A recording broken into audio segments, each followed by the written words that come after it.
महाप्रसाद जननी सर्व सौभाग्यवर्धिनी आधिव्याधि हरा नित्यम तुलसी त्वाम नमोस्तुते। ओम तुलसी देव्यै नमः। मेरी तरफ से आप सभी भक्तों को तुलसी विवाह और देव उठनी एकादशी की हार्दिक शुभकामनाएं। भगवान शालिग्राम और माता तुलसी की कृपा से आपका जीवन सुखमय हो और आपके मन की समस्त मनोकामनाएं पूर्ण हो, इसी मंगल कामना के साथ आज की वीडियो की शुरुआत करते हैं। और आज की वीडियो में हम बात करेंगे तुलसी विवाह के बारे में।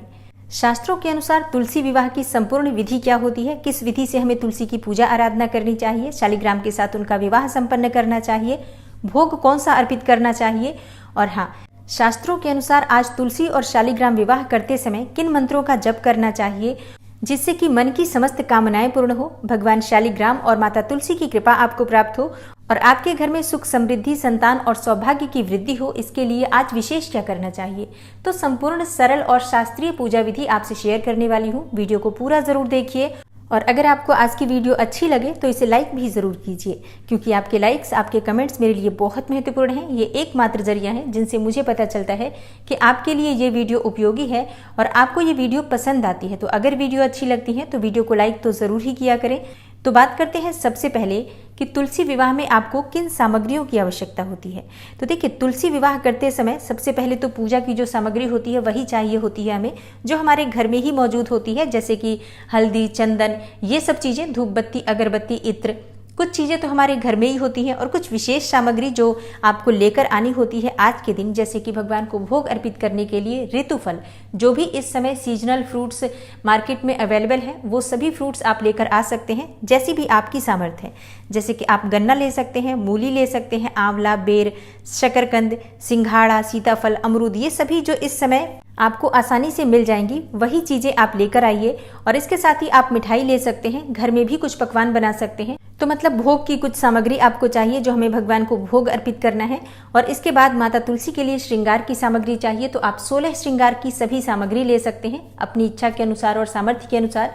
माता तुलसी को अर्पित करने के लिए लाल चुन्नी चाहिए, लाल चूड़ियाँ चाहिए, सिंदूर चाहिए और बिंदी, मेहंदी, महावर, आलता, ये सभी चीज़ें आप ले सकते हैं। मतलब जितनी भी आपकी सामर्थ्य, आप चाहे तो बिछुए अर्पित कर सकते हैं, चाहे तो आप पायल भी अर्पित कर सकते हैं चांदी की, ये पूरी तरह से आपके ऊपर निर्भर करता है। और भगवान शालिग्राम के लिए पीले वस्त्र आपको चाहिए और भगवान शालिग्राम के लिए पीले रंग का पटका भी चाहिए, जिससे कि हमें गठबंधन करना होता है तुलसी और शालिग्राम का।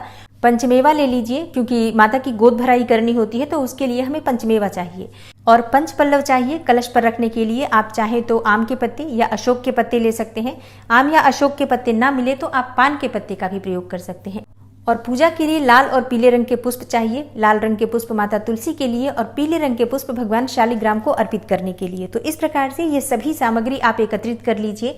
उसके बाद जिस स्थान पर आपको तुलसी और शालिग्राम का विवाह करना है उस स्थान पर आप पहले से ही थोड़ी साफ सफाई कर लीजिए और उसके बाद वहां पर आपको रंगोली बनानी है। आप चाहें तो आज अपने घर के मुख्य द्वार पर भी रंगोली बना सकते हैं, घर के मंदिर में भी रंगोली बना सकते हैं और घर के मुख्य द्वार पर तोरण अवश्य बांधना है। आम के या अशोक के पत्ते घर में तोरण के स्वरूप में मुख्य द्वार पर जरूर लगाना चाहिए। जैसा कि आप देखते हैं कि जब भी शादियां होती हैं तो घर के मुख्य द्वार पर तोरण बांधा जाता है और मुख्य द्वार को पुष्पों से भी सजाया जाता है। तो आप चाहें तो ये सभी चीजें कर सकते हैं। देखिए, घर में उत्सव का सा माहौल लगना चाहिए कि किसी बेटी की शादी है।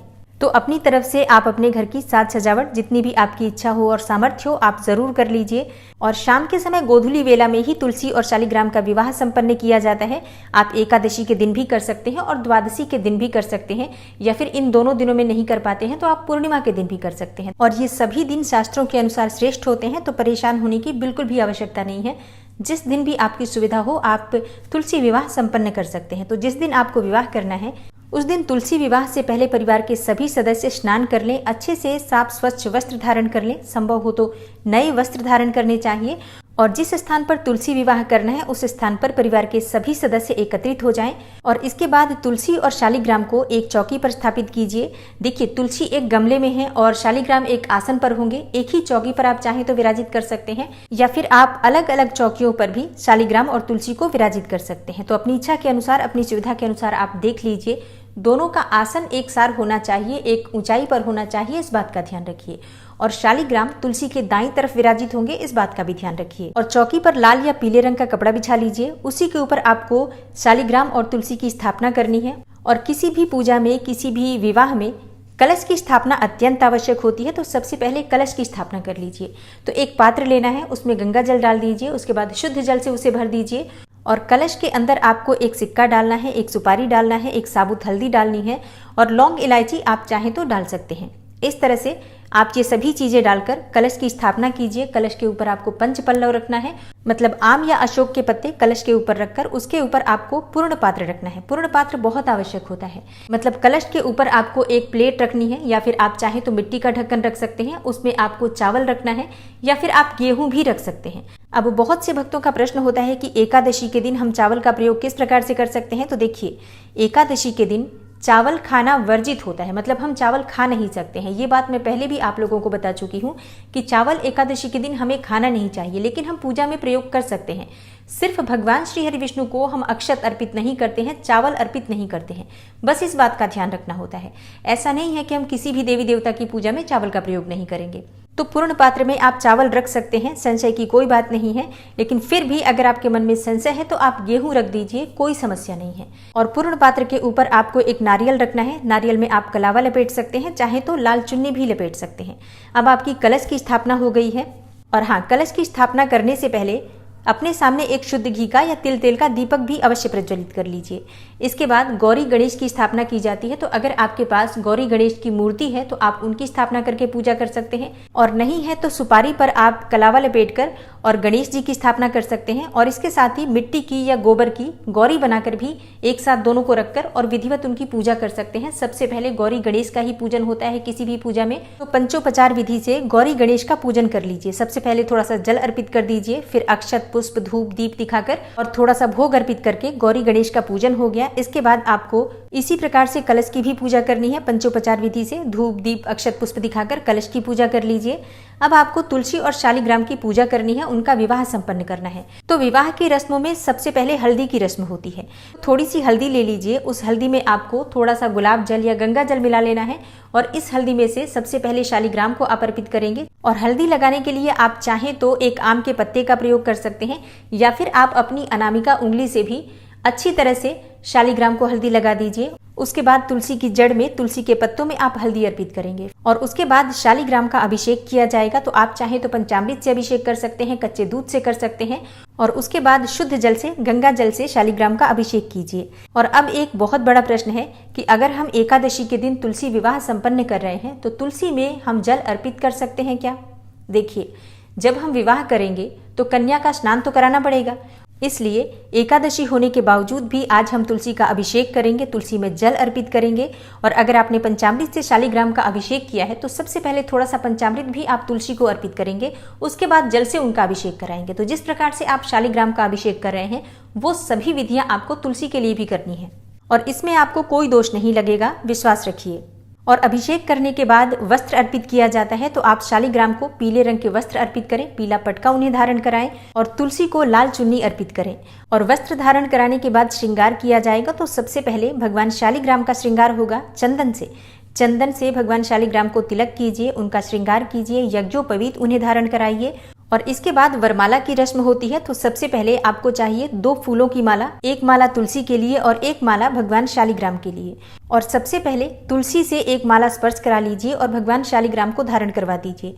और इसके बाद भगवान शालिग्राम से माला को स्पर्श कराकर और तुलसी को धारण करवा दीजिए। वरमाला की रस्म पूरी हो गई। और इसके बाद आपको गठबंधन करना है। तो भगवान शालिग्राम का पटका और माता तुलसी की चुनरी में आपको गांठ बांधनी होती है। तो इस गांठ में, मतलब गठबंधन करते समय आपने देखा होगा कि पंडित जी कुछ चीजें उसके अंदर रखते हैं, थोड़े से पुष्प रखते हैं, थोड़े से अक्षत रखते हैं और इसके साथ ही कुछ पैसे भी रखते हैं। तो तुलसी माता की चुन्नी में आपको थोड़े से पुष्प रखने हैं, लाल या पीले कोई से भी पुष्प रख सकते हैं और थोड़े से सफेद तिल और एक सिक्का रखकर भगवान शालिग्राम के पटके से गठबंधन कर दीजिए।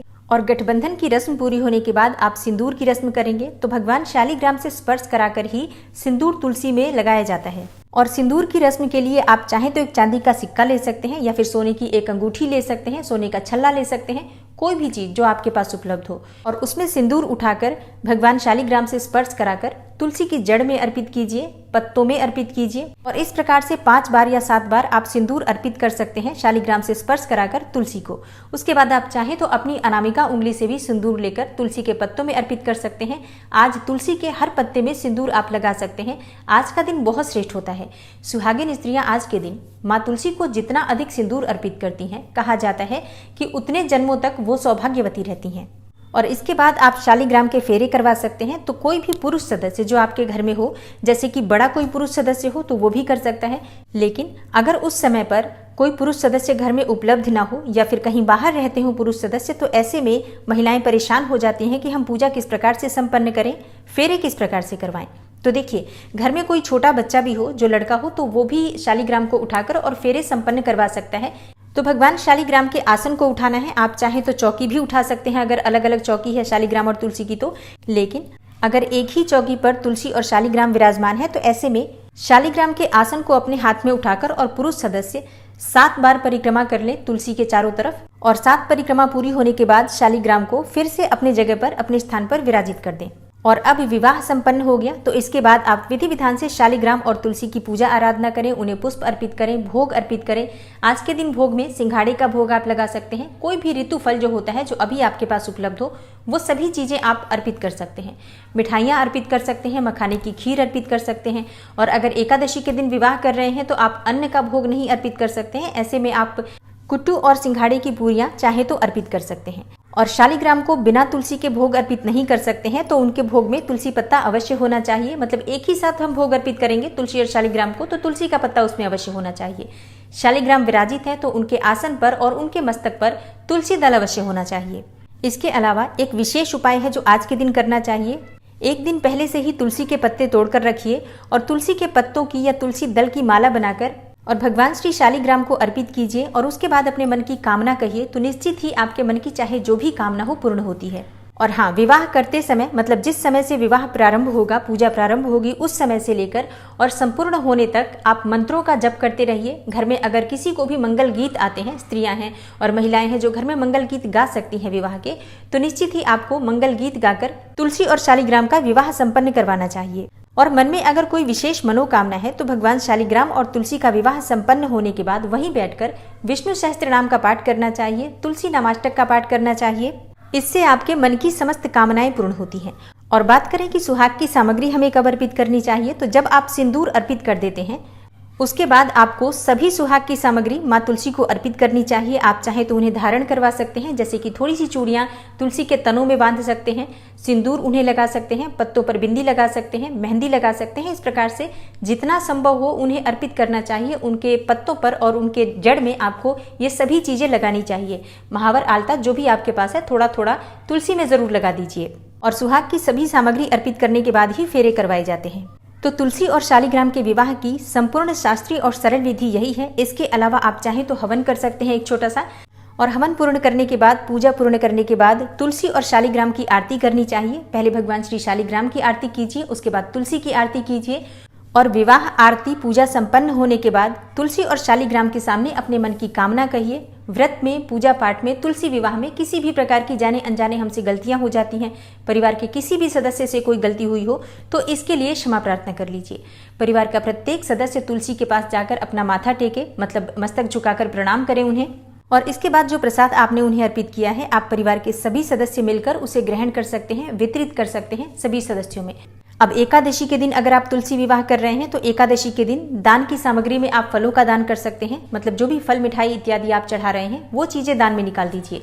और फिर द्वादशी के दिन जब आप पारण करेंगे तो पारण से पहले आप दान की सामग्री निकालेंगे, तो ये सभी सामग्री एकत्रित करके एक जगह पर करके और किसी ब्राह्मण को किसी धर्म स्थान में या किसी पुजारी को दान कर दीजिए।